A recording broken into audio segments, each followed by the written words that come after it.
अज्ञानं तिमिरन्धस्य ज्ञानाञ्जनशलाकया चक्षुरुन्मीलितं येन तस्मै श्रीगुरुवे नमः। नारायणं नमस्कृतं नरं चैव नरोत्तमं देवीं सरस्वतीं व्यासं ततो मुदीरयेत। आज বিশেষ দিন, বসন্ত পঞ্চমী, সরস্বতী পুজো, সেই সঙ্গে বিষ্ণুপ্রিয়া দেবীর আবির্ভাব তিথি। এই বিশেষ তিথিতে সকল ভক্তবৃন্দের চরণে দণ্ডবত প্রণাম জানাই। বিষ্ণুপ্রিয়া দেবী আজকের এই দিনে আবির্ভাব হয়েছিল। পিতা সনাতন মিশ্র এবং মাতা যোগমায়া দেবী গৃহে আলোকিত হয়েছিল উলুধ্বনি শঙ্খধ্বনির মাধ্যমে এই বাণীবন্দনার দিনে তথা সরস্বতী পূজার দিনে। এই বিষ্ণুপ্রিয়া দেবী সম্বন্ধে বৃন্দাবন দাস ঠাকুর বা শ্রীকৃষ্ণদাস কবিরাজ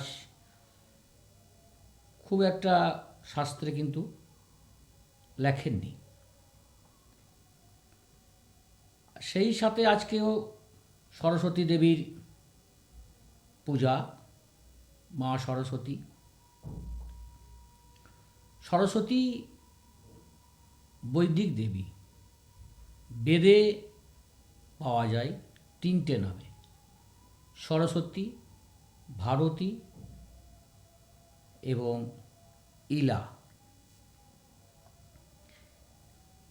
বিদ্যা দেবী, জ্ঞান শক্তি রূপিণী।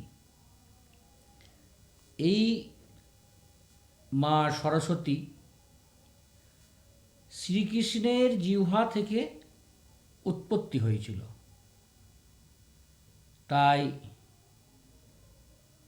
শ্রীকৃষ্ণের জিহ্বা থেকে উৎপত্তি হওয়ার ফলে শ্রীকৃষ্ণের বাণী হচ্ছে সরস্বতী দেবী, গুরুর বাণী। কৃষ্ণ বন্দে জগৎগুরুম। কৃষ্ণ যদি জগৎগুরু হন, তা সেই শ্রীকৃষ্ণের জিহ্বা থেকে যখন উৎপত্তি হয়েছে মা সরস্বতী, তখন শ্রীকৃষ্ণের বাণী হচ্ছে এই মা সরস্বতী। আমরা এই সরস্বতী পূজা করি, পূজা অর্চনা করি বিদ্যা দেবী রূপে। প্রকৃত আমাদের যে বিদ্যা, পরাবিদ্যা, অপরাবিদ্যা, বিদ্যা অবিদ্যা, সে বিদ্যা হচ্ছে জ্ঞানে বিবেক জাগ্রত করা, জ্ঞান শক্তি। সুতরাং আমাদের উচিত যে উচ্চশিক্ষিত সন্তানদিকে করার সাথে সাথে সুশিক্ষিত করা দরকার আছে। আগে তার জন্য প্রথম থেকে বাচ্চাদেরকে আধ্যাত্মিক প্রেরণা, আধ্যাত্মিক জ্ঞান চর্চা করা উচিত। যদি বিবেক জাগ্রত না হয়, কোনটা ঠিক কোনটা ভুল, কি করা উচিত কি করা উচিত নয়, সে কিন্তু জানবে না, জ্ঞানের আলো বিকশিত হবে না। তাই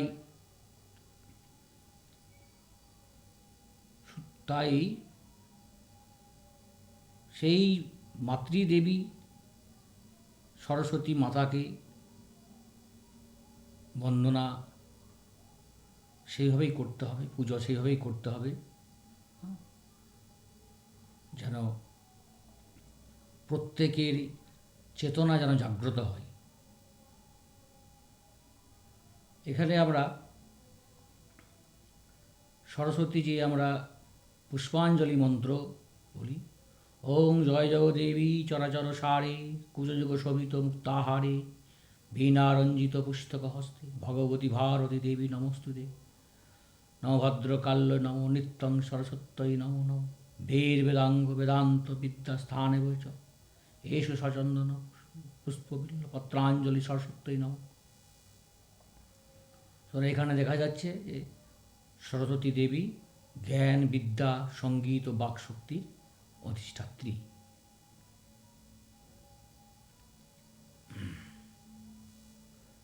ও ব্রহ্মাণ্ডের মূল ধ্বনি, যা সৃষ্টি, পালন ও লয়ের প্রতীক। জয় জয় দেবীর বিজয়ী কামনা করা হচ্ছে, অর্থাৎ তিনি জ্ঞানের মাধ্যমে অজ্ঞানতাকে জয় করেন। দেবী তিনি ঈশ্বরের শক্তির রূপ।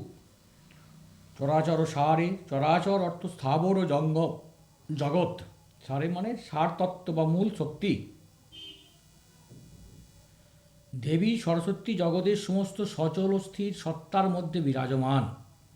জড় ও চেতন দুইয়ের মধ্যে তিনি আছেন। আমরা যা কিছু জানি তা সরস্বতীর কৃপায় সম্ভব। জ্ঞান ও চেতনার উন্মেষের মধ্য দিয়ে আমরা তাকে উপলব্ধি করতে পারি। মুক্তাহার এখানে শুদ্ধ জ্ঞানের প্রতীক। জ্ঞান তখনই প্রবৃত্ত হয় যখন তা অহংকার মুক্ত ও সত্যাশ্রিত হয়। সরস্বতী কৃপায় আমরা সেই বিশুদ্ধ ও নিরপেক্ষ জ্ঞান লাভ করতে পারি। বীণা সঙ্গীত ও সৃষ্টিলতার প্রতীক। পুস্তক জ্ঞান ও শিক্ষার প্রতীক হস্তে, দেবীর হাতে। দেবী সরস্বতী বীণা বোঝায় যে জ্ঞান শুধু তত্ত্বগত নয়, বরং সৃষ্টিশীলতার মাধ্যমে প্রকাশ পায়। সঙ্গীত ও কলার মাধ্যমে অন্তরাত্মার প্রকাশ ঘটে। অন্যদিকে পুস্তক আমাদের ঐহিক ও পারমার্থিক জ্ঞানের উৎস। সৃষ্টিশীলতা এবং শিক্ষা উভয়ই জীবনের উন্নতির জন্য অপরিহার্য। জ্ঞান কেবল বই পড়ার মাধ্যমে নয়, চর্চা ও অভিজ্ঞতার মাধ্যমে অর্জন করতে হয়। বাগদেবী যিনি ভাষা ও বাণীর শক্তি দান করেন। দেবী যিনি ঈশ্বরের শক্তির আধার। বাক শক্তি এক বিরাট আশীর্বাদ। শুদ্ধ সত্য বাক্য বলাই সরস্বতী প্রকৃত উপাসনা। অসত্য, কটুকথা, অপবাদ এগুলো সরস্বতী কৃপা থেকে বিচ্যুত করা। নমো ভদ্রকাল নম নিত্যং সরস্বত্যই নমো নম। ভদ্রকালী রূপ কেবল কোমলতা নয়, জ্ঞান কঠোরতাও ধারণ করে। ভুল সংশোধন, মূঢ়তা বিনাশের জন্য কঠোরতা দরকার। সরস্বতী রূপ জ্ঞান, শান্তি ও পবিত্রতার প্রতীক। সত্যিকারের জ্ঞানী ব্যক্তির মধ্যে নম্রতা থাকে, কিন্তু অন্যায় ও অজ্ঞানতার বিরুদ্ধে কঠোর অবস্থান থাকে। বেদাঙ্গ বেদান্ত বিদ্যা স্থানে বচ। বেদ শাশ্বত জ্ঞান, বেদাঙ্গ বেদের বিভিন্ন শাখা যা বিশদ জ্ঞানের বাহক। বেদান্ত বেদের চূড়ান্ত সিদ্ধান্ত যা আত্মতত্ত্ব নিয়ে আলোচনা করে। বিদ্যাস্থানেও বিদ্যার সমস্ত ক্ষেত্র এবচ, অন্যান্য শিক্ষার স্থানেও। বেদান্ত থেকে বোঝা যায় যে জ্ঞান কেবল ধর্মগ্রন্থের মধ্যে সীমাবদ্ধ নয়, বরং তা বাস্তব জীবনের সব ক্ষেত্রে প্রকাশিত হয়। সত্যকারে শিক্ষিত ব্যক্তি তিনটে স্তর অতিক্রম করেন: বিদ্যা, বুদ্ধি, জ্ঞান। বিদ্যা তথ্য সংগ্রহ, বুদ্ধি বিশ্লেষণ করা, প্রজ্ঞা বা জ্ঞান বাস্তবে প্রয়োগ করা।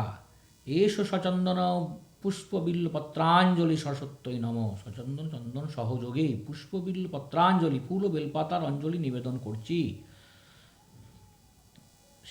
শীতলতা পবিত্রতার প্রতীক, যা জ্ঞানীর মানসিক প্রশান্তির প্রতিফলন।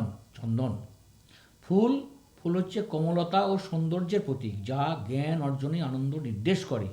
বেলপাতা তো শুদ্ধতার প্রতীক।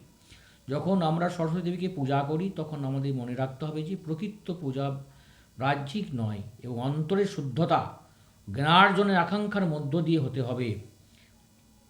এই প্রণামন্ত শুধু সরস্বতী দেবীর প্রশস্তি নয়, বরং জ্ঞান ও শিক্ষার প্রকৃত রূপ। এখান থেকে আমাদের শিক্ষা কি? শুদ্ধ জ্ঞানের সন্ধান করা, কেবল তথ্য নয়, সত্য কল্যাণকর জ্ঞান অর্জন করতে হবে। বাক শুদ্ধি রাখা, কটু বাক্য ও অসত্য থেকে দূরে থাকতে হবে। 3 নম্বর কি? বিদ্যার সাথে নম্রতা বজায় রাখা। প্রকৃত জ্ঞান বিনয়ের জন্ম দেয়, অহংকারে নয়। এই অনুসরণ করলে জীবনে কিন্তু প্রকৃত আলো ও ও সাফল্য আসবে। আমাদের ভিতরে যে অন্ধকার, ভিতরে সেই অন্ধকার দূর হবে এবং আলোই আলোকিত হবে।